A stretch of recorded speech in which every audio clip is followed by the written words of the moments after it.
Raphaël était un jeune garçon déjà abîmé par la vie. Un soir de printemps, il trouva refuge sous le sol pleureur de son jardin, qu'il pensait somme toute assez normal. L'arbre s'avéra en réalité l'hôte d'un esprit millénaire qui offrit de bon cœur un soutien psychologique à l'enfant.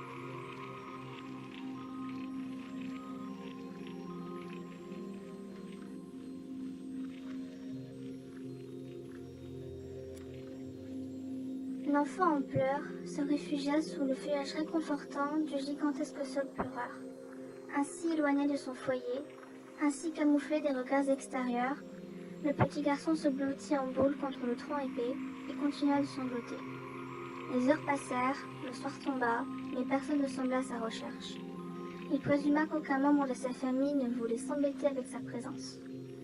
Alors que les étoiles s'allumaient une à une dans le ciel, ni parents, ni frères, ni sœurs n'avaient encore approché l'arbre majestueux, pourtant l'élément le plus remarquable du grand jardin. Raphaël, le petit garçon âgé de 9 ans, frissonna sous l'air rafraîchi et releva la tête. Les yeux rougis d'avoir trop pleuré, les cheveux en bataille de sa course loin de sa maison, et des contusions sur son visage, plus ou moins prononcées. Son père lui avait dit que ce n'était pas grave.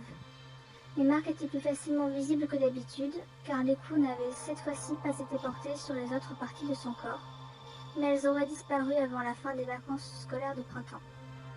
Avant donc que Raphaël ne retourne à l'école et que les hématomes n'éveillent des soupçons. Son père avait toujours pris les précautions nécessaires pour rester au-dessus de toute suspicion. Le feuillage du sol pleureur était suffisamment dense pour cacher le petit garçon aux regards extérieurs, du moment qu'il restait silencieux pour ne pas trahir sa position. Il était cependant aussi trop dense pour que Raphaël puisse distinguer la moindre forme à l'extérieur de sa cachette. Ignorant ses frissons, il se releva pour se diriger vers l'extérieur. Doucement, il poussa quelques amas de feuilles suspendues et arrêta net ses pas. Aucune lumière ne brillait à aucune des fenêtres de la maison.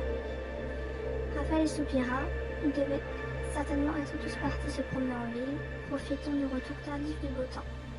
Et il l'avait laissé en arrière. Quel fardeau il devait être! Encore indécis sur la marche à suivre, il se contenta pendant un instant de rester planté là où il se trouvait. Petit garçon, être seul, fit soudain une voix mélodieuse, dans une syntaxe approximative.